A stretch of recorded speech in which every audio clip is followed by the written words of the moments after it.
Hello. Oh, hello there. Hi. I'm on jw.org. Am I through to Stockingford congregation in Nuneaton? You are. Oh, great. Thank you. I was given a copy of your book, Enjoy Life Forever. I've been reading it, and I've just got questions, really. I was wondering if it's possible that somebody could please help.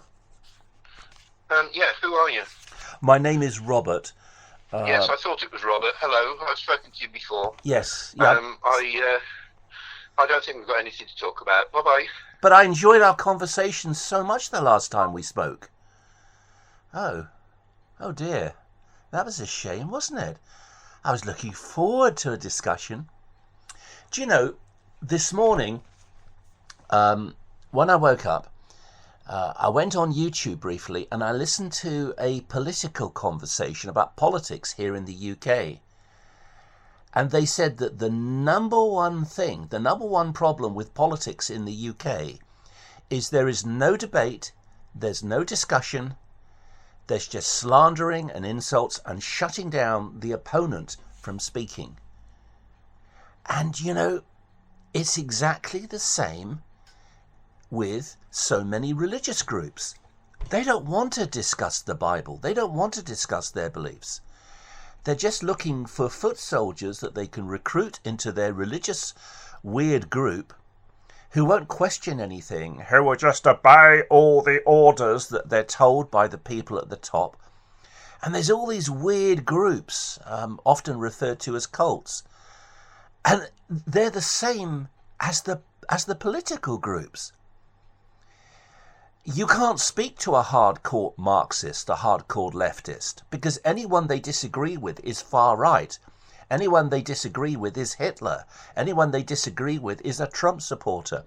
Even if it's another hardcore Marxist left-wing person. If you disagree with another Marxist, you are a fascist.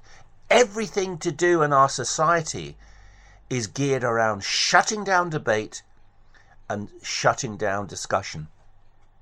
A friend of mine told me a month or two ago, and I think it was a very insightful comment. He was talking about religious people that he knew, and I won't say which group or who he is. He knows who he is if he's listening to this. And he said that the religious people that he knows, they live in a bubble. And that's a very insightful comment. You've got the Jehovah's Witnesses living inside the Jehovah's Witness bubble. And like this man, they don't want to be challenged. They don't want to be questioned. They live inside their Jehovah's Witness bubble. And anyone outside of it is of the devil. It's the same thing with many other religious groups. Sung John G, Iglesia Ni Cristo, the Mormons.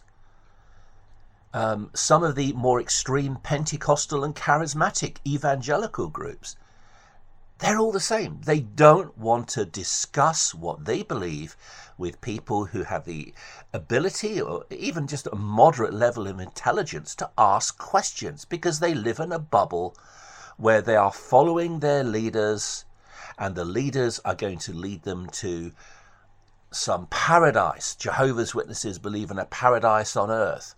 Mormons believe there's going to be a paradise, I think, established in the millennium in Missouri, somewhere in America. That's where the Garden of Eden is going to be remade, in America, in Missouri, or somewhere around there.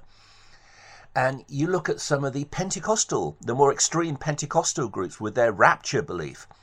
They're going to create perfection here on earth. See, all of these religious cults, there is underlying them a fairly well-meaning motive. They want to create a paradise here on earth. And it's the same with the extreme Marxist groups. Why do you think people are Trotskyites or extreme Marxist or ultra-woke with all of their political ideology? It's because they want to create a paradise here on earth. And what did Comrade Stalin do in the 1930s? And Comrade Mao in the 1960s? Well, they killed millions of people. You see, if you wish to create a communist state here on earth, well, you've got to kill all the bad people who are not communists like us, who don't live in a communist bubble or want to create a paradise earth. So that's what Comrade Stalin did, and Comrade Mao and Comrade Pol Pot in Cambodia. They killed people. Pol Pot killed a quarter of the Cambodian population. You see, if you kill all the bad people who are not hardcore, ultra-left-wing Marxists like us, if you can kill enough of them, then with the people that are left, if you indoctrinate the young, which of course they all want to do, then you can create your paradise here on earth. And really, you know, there's a lot of similarity between religious groups and these hardcore political groups. I mean, there aren't many hardcore fascist groups on the right that I can think of. If they exist, they are absolutely tiny. There might be a couple of hundred people in America living in some camp. I think here in the UK there's a group called Combat 18. Whether they still exist or not, I don't know. But they wanted to impose a sort of far-right ideology or impose their will upon the British people. Whether they still exist, I don't know. But all of these groups are the same. And as my friend said, they live inside a bubble. And because they live inside the bubble, they don't want to look outside the bubble. They don't want to talk to other people. They're too busy.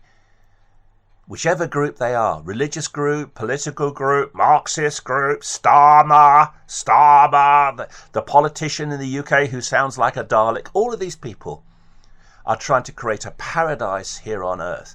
Of course, here in the UK, they can't kill people at the moment. But who knows what's going to happen in 10 years' time. Let's hope it doesn't come to that. Thank you.